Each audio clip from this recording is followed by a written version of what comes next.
Watching news at Prime. Let's bring you this now. Former MK Party Secretary General Floyd Shivambu's political future appears limited after a scathing Youth Day address by party leader Jacob Zuma.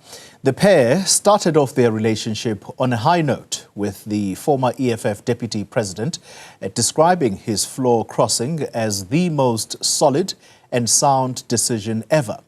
Let's discuss these developments now with political analyst Sandile Swana, who joins us via the virtual platform tonight. Mr. Swana, good evening to you. Thank you very much for your time. Before we kick off our conversation, let's have a listen to the party leader of the MK, Jacob Zuma. This is not the organization to make money. It's an organization to liberate South Africa. This one. That is why, if you look seriously, you'll realize that if we have one of us, ophumeceleni, asimnengi. Let me just tell you, abantu sebeke baba o Secretary General kule sebe u7 manje. Ngoba sidlali. Noma ngabe uzazi ukuthi umkhulu, uyathandwa, uyikho konke, we don't care. We talk about our party. Mr. Swana, the president of the MK party does not mention Floyd Shivambu by name, but is there any doubt who he was referring to there? No, there is no doubt. I mean, fortunately, in these political parties, there's one Secretary General.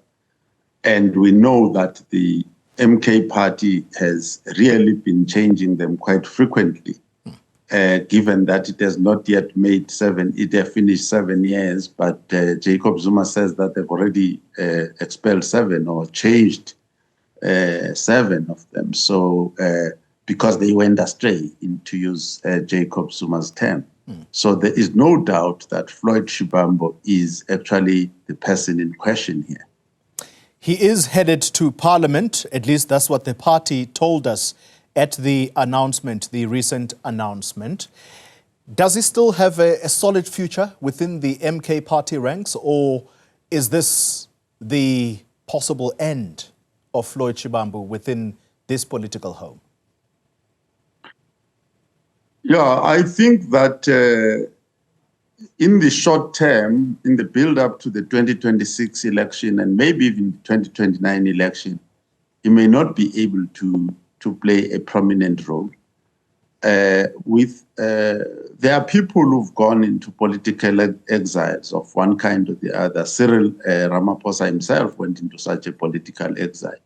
So if the party will be still alive at the time that he wants to make a comeback, yes, we cannot write him off, but there is definitely, he is in the early stages of a political exile or political silencing or freezing of some sort now.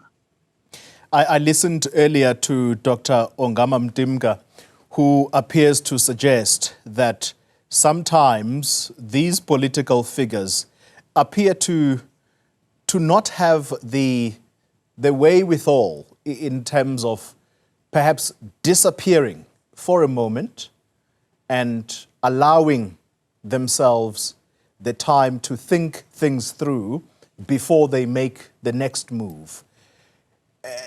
Does Floyd Shivambu strike you as a person who has the political sus to sit and say, if indeed my future is no longer what I thought it was in the MK party, I'm going to sit this one out, have a look at the political landscape, and make a decision in the near future? Or is he the type that wants to show his opponents that you think I was down, but not quite? I think that Floyd doesn't have those options of showing anybody anything, really, showing any power. He doesn't have that power. The only thing that I was thinking about is a situation whether there is a storage facility where he could go and sort of hide there and work quietly for 5-6 years and then try to launch a comeback at another time within the ambit of MK Party. The choice of him leaving the ANC to the EFF, probably at the time he would have said it was a solid revolutionary decision. And then he made an even more solid revolutionary decision by leaving EFF to the MK Party. And now he's in the doldrums. Now he's sinking at this point in time. And I do not think that he's going to recover before 2029. And bear in mind that the people who were promised things, whether they would have taken the form of a Nhlanhla Nene, who was promised a job at the BRICS Bank by Zuma, till today he's still waiting for that job. It has not come. And there are no serious efforts that we see to get Floyd to Parliament. Instead, he was served, if I read it correctly, it appears he was served with disciplinary papers instead of being given a letter that says we are now going to Parliament. So to me, Floyd is in the freezer relative to the elections, 2026 and 2029. He's in the freezer. For him now to try and look whether he's going to go and join the ACDP or the ANC or the Action SA or any of those things, I don't think that's prudent. That is a game that he has not played well. What about starting a new political party?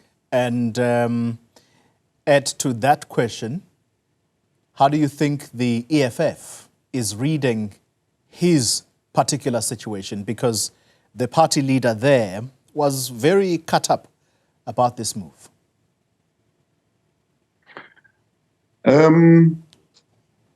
I think with hindsight, many of us will say that Floyd made a mistake.